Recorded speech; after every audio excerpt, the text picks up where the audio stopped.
Hi, I'm Eric Sorensen. It was just a year ago that the WNBA went international, adding the Toronto Tempo as the 14th team in women's professional basketball and the first outside the United States. The team is attracting big names like Serena Williams as part of ownership. The arena, the Coca-Cola Coliseum, is being prepared. Fan outreach has begun. Soon, players will be drafted. The first president of the Toronto Tempo is Teresa Resch, a trailblazer. She was all-conference in collegiate volleyball, with the Raptors, one of the few female top executives in the NBA, and helped lead the team to its only championship. Now, with the opportunity to advance women in sports in a more direct and profound way in the WNBA, shaping a new major sports enterprise in Canada's biggest market. Here is our conversation. Teresa Resch, president of the Toronto Tempo. Are you still getting used to that title and that job and the importance and just this fact that this team exists? I don't know. No, you never get old to having a title you're so excited to have, but it has taken me a while to get used to, I guess. It's been almost exactly a year since we were awarded the team. It'll be another year before we tip off. And I have to say, when I got this job, I didn't realize I'd be getting to talk to so many people like yourself, journalists telling the story of the team, because I'd worked for the Raptors for 10 seasons, and it was always the players and the coach and even our GM who was telling the story about the Raptors. Yeah. So with the Tempo, you just assume those things are going to happen again, but we don't have that yet. So I have gladly taken on the role of being the face of this team for the last year. But now I've been able to hire a general manager, Monica Wright-Rogers. We'll have a coach probably at the end of the W season in the fall, in October, November. And then we'll have players starting in the winter time. So we'll have an expansion draft, likely in December, January. We'll have free agency in January, and we'll have a college draft in April. So then those people will really be truly telling the Tempo story. And those will be some of the names that Canadian fans and that will get to know. Like, those will be the people on the floor, and we don't even know who they are yet. But, right. But let me ask you about how you, a Minnesota farm girl, came to be the president of a women's major professional basketball team in Toronto. Well, the one great thing about sports is that there is never one pathway to get to the job that you ultimately land. So I always tell people, no matter where you're at in your career journey, you're on the right path, because there isn't one way to get there. And for me, the path took me from, like you said, Minnesota. I played college volleyball in South Dakota. I got my business degree in Florida, did an internship at Disney World. From there, I met some people at the NBA who were running the draft combine. And I got my first ever job as an assistant at the NBA league office. And that's what really opened my eyes to basketball. I was working in international basketball operations, so I had the opportunity to travel the world using this game as a development tool, and it was incredible. And from there, I was able to get a job here in Toronto, working for the Toronto Raptors in 2013, and had a great 10-year run before I got this wonderful opportunity to launch a franchise, which is something very, very different than joining one that already exists. Coming from a farm, is that just incidental to your past, or was it formative for you? Did it play a part in bringing you to where you are? It is a huge part. It's ironic, actually. Next week, I'll be in Minneapolis at the National Ag in the Classroom Conference, and I'm their keynote speaker talking about the intersection of agriculture and my career that I have now, and some of those things that I learned growing up about, work ethic, curiosity, and just like values of how to treat people. That took place on my grandparents' farm, right, still reap benefits today. Did all of these pieces kind of build on each other, or was there a turning point for you because you were a volleyball player, but then you were in administration, sports administration in college? You found your way to the Raptors. You've been part of the Basketball Without Borders. Is there some part of that that is sort of foundational for you in terms of bringing you to where you are now? I think looking back, it's always easy to point out those things that were important moments along your journey, but when you're in them, you rarely understand that. And for me, there's a couple different times that were very important that got me here. One of them was doing my graduate degree internship at Disney. It exposed me to just how they operate, as well as the NBA draft combine that ultimately led me to the league office. And then another turning point, an important decision I made was to switch from domestic operations to international operations. And by unlocking that international lens, it helped me with my worldview, just understanding the world better, but then exposed me to an incredible opportunity. You had a lot more autonomy for the role that I was at the time, and I really learned how to lead. And then ultimately given the opportunity with the Raptors, it was something that I didn't really think I could do myself, but Masai saw more things in me than I actually could recognize at the time. And it was a great learning opportunity, and just being exposed to how professional sports teams operate and what it takes to win was huge in my development and putting it to work now.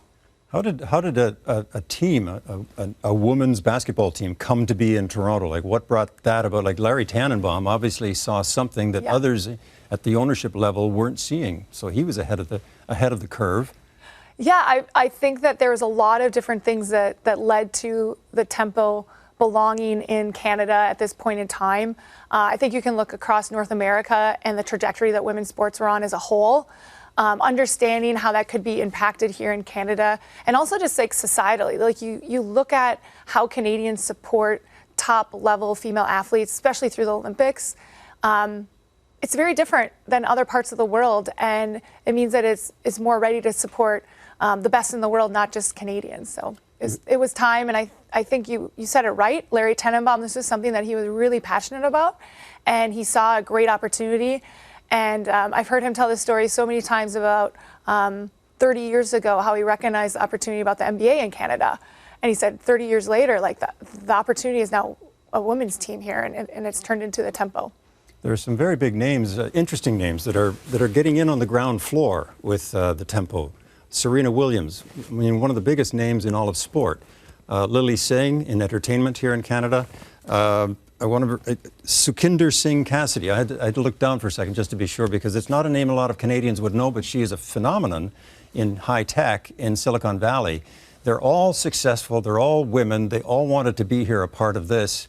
How important is that, these relationships in building the Tempo? Yeah, it's incredible to have that level of female leaders connected to our team.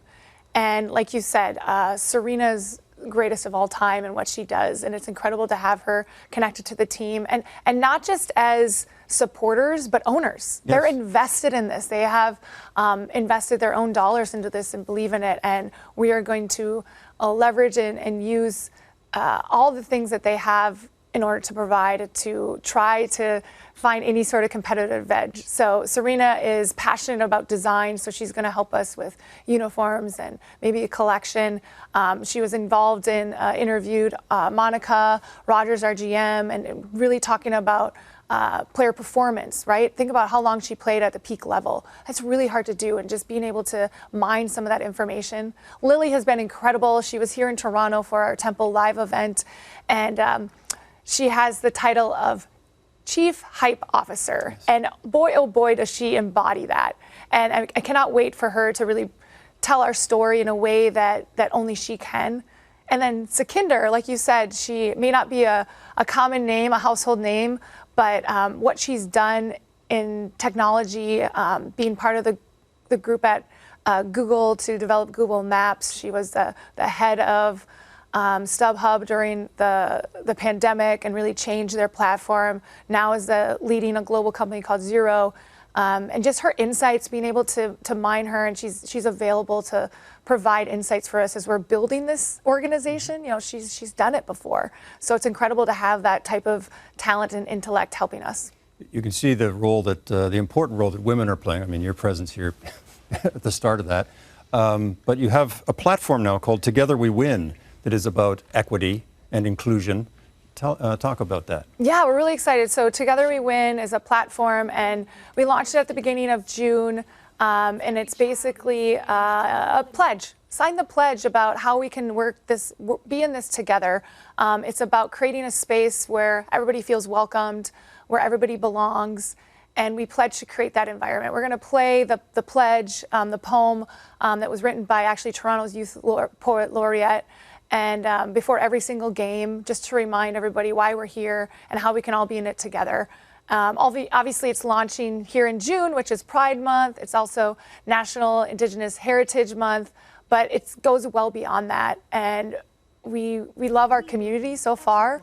We're building from scratch, like we talked about before. We don't even have any players to follow or coaches, but people have already showed up, and it's an incredibly positive space, and we look forward to keeping it that way. And we think that Together We Win really embodies that. Diversity, equity, and inclusion has become, in the United States with the Trump administration, like a bad thing. How are you addressing that? And is that something you're going to have to just kind of back away from, or are you just going to go head on and take that on? Well, the WNBA in and of itself as a league is a social statement. And we are a proud member of that. And we are a place where our membership is an incredibly talented, diverse group of professional women, and the people that are fans are also an incredibly diverse group of people. And what we want to do is just make sure that that continues, and to make sure that those people feel welcome, everybody can show up as themselves, and the environment is one where we're together. And I think there's so much power in numbers. We saw it through the Raptors. I was first, front row seat to that championship run, and it brought people together from coast to coast. And we truly believe that not just the Tempo, but the WNBA can do that as well. And what's incredible is we've seen it, especially over the last 3 years. The growth within this league has been incredible. We're reaching new audiences that maybe aren't the diehards, but casual fans. And what they're finding is a place where they can go and cheer for their team and show up as themselves, and whatever that may be. And what we love is that environment. And we think through the platform Together We Win, we can make sure to also create and not only create it, but make sure that it continues. One of the issues around equity in the world, but also in basketball, is incomes. And the NBA players make 80 times more than, say, WNBA players. I saw a study that was conducted by somebody out of Harvard who said, yes, the NBA generates more eyeballs, more reason for more money to be coming into the sport, but maybe at a rate of 3 to 4 times more. Maybe that's what the income levels. How do you level that off, get to something that's more like only 1/3 or 1/4 of what the NBA players make, as opposed to 1/80th what WNBA players make now? Yeah, I mean, it's a journey, right? Those things don't happen overnight.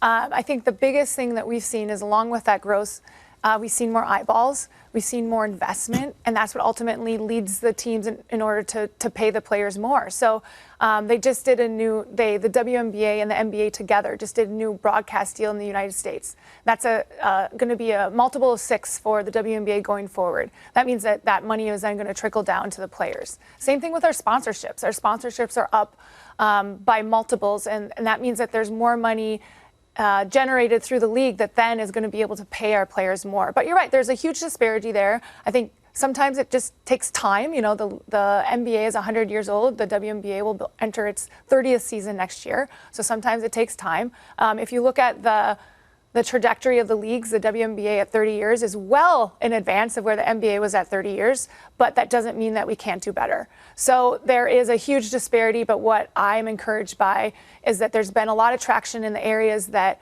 need to grow in order to pay the players more. So that's media dollars, that's people showing up at games and paying a ticket price, and it's also sponsors stepping up and paying the value that this league and this teams are for. So ultimately, I saw a report about 3 years ago that said if the women's sports in general, this is not basketball, but just women's professional sports, needed to catch up with men's sports, every single sponsor that was sponsoring the men's sports would need to spend $3 for every dollar spent in order to just catch up, yep. Right? So we have a lot of catching up to do, but it takes investment from our partners, from our fans, as well as our owners and media companies, and all those things will lead to higher paid players. Can there be oversaturation of too many teams suddenly coming into the mix for the fan base that is out there? I know Toronto's a big and growing city, but 50 years ago there were the Leafs and there were the Argos, and now there are baseball, basketball, hockey, football, men's, women's, all coming on stream. Is there room in the sports calendar for the Tempo? Yeah. But don't forget about the Cabin, and don't forget about theater productions and all the things that are taking our entertainment time and dollars, right? There's a lot of competition out there. Mm-hmm. But what's great is the consumer has choice. in the past, they never had choice, right? If you wanted to watch a sporting game, you had to watch whatever was being shown on TV, and you didn't have any choice in that. And now you get to make that decision. And what we've seen now, like I said before, the investment of time and energy and dollars, we've seen people choose women's sports specifically.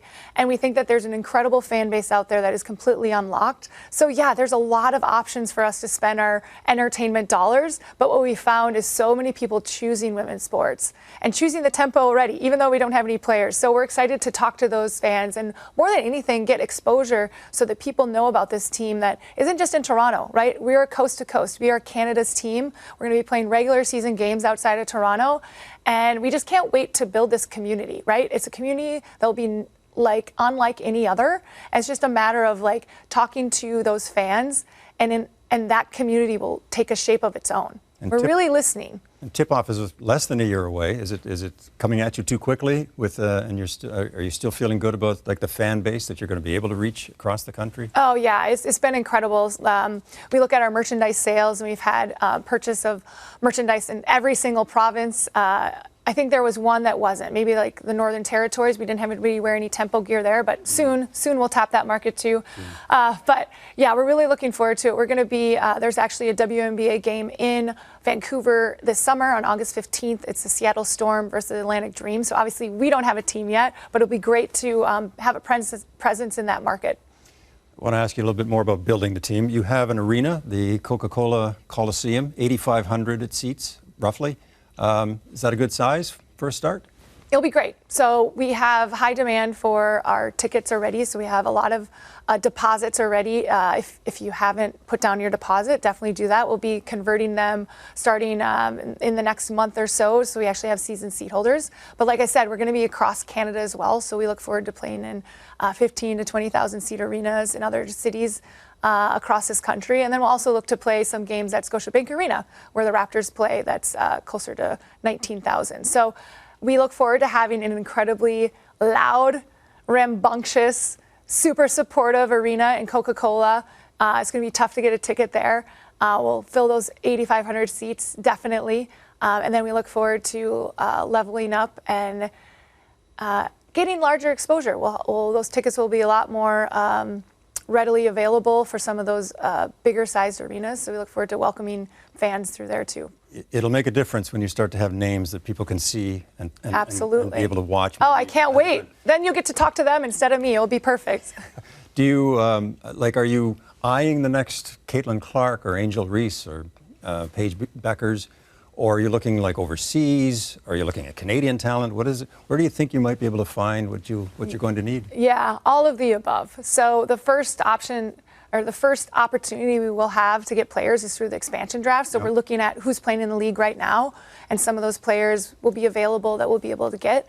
And then in free agency. So 2/3 of the league is a free agent at the end of the season. So we'll be able to be in that marketplace and see if we can convince and understand some of those players who are going to see the opportunity here in Canada as one that they want to be part of. And then ultimately, like you said, the college draft. So some of this up and coming talent. And what's incredible is the talent in this league, Canadian talent as well as global talent, is only getting better. It's incredible to see the level of expertise and technical skill that the young basketball players have these days and how they're going to make a huge impact on this league going forward. Toronto and Portland come in next year. Golden State Valkyries are in this year. Are you learning anything from them? Just watching as they, I don't know, want to say stumble along, but I mean, it must not be the easiest thing in the world to kind of launch a team from scratch. Yeah, they definitely aren't stumbling. They are setting a complete new bar for the league. And we look forward to even setting a new one. So we've learned a lot from the Valkyries. You know, it's not apples to apples in every category, but what's been great about this league is they are very supportive. We have a dialogue with every other team president, all the GMs. We're all talking because this league understands that, yeah, you may be competitive for wins and losses, but we know that if we can be successful, every single team, then this league is more successful. So it's been an incredible community to be part of. The growth of basketball in Toronto and Canada has been amazing over the last 20 years. There was a time when it began, I think, with Vince Carter and the Raptors. Steve Nash was the only NBA player that any Canadian would recognize in terms of the name. And now there are just so many big names in basketball. Do you see the tempo having the same impact over time maybe with more women getting involved in basketball and playing the game at a high level. Absolutely, no doubt. You know, you see the Raptors effect, you see the Carter effect. We're going to see the championship effect. You know, that's been 5 years now. You know, the MVP of the NBA is Canadian. In the WNBA right now, there's 4 Canadians playing in the league out of 136 players. 4 of them are Canadian, and that number is going to grow. The pipeline here in Canada is very strong, and I can't wait for the Tempo to take the court because that's going to inspire an entire new generation. Let me just ask you about Shai Gilgeous-Alexander, because he seems to be the man of the moment. He's almost the biggest name in basketball at this moment. Does he have an impact for you here in Toronto, or is he overshadowing what you're wanting to get done, or is he adding more to the basketball atmosphere even in Canada? Oh, he's huge, and he's an incredible athlete. He's an incredible teammate. He's an incredible leader, and he's incredible for basketball in this country. And it's been really interesting to see how many Canadians, I don't know exactly. I think it's 5 or 6 are between the rosters of the Pacers and OKC. You know, you think you can take Pascal as an honorary Canadian for how long he was here with the Raptors. All of those guys played as the Raptors were coming up, as Vince was coming up, as Steve was coming up. And that makes a huge impact. So I cannot wait for the Tempo to actually launch, because we're going to have a similar effect and you know, hopefully even faster, right? Exponential growth, cumulative effect. And, you know, Canada basketball has done an incredible job of leading basketball in this country, and we look forward to adding to it.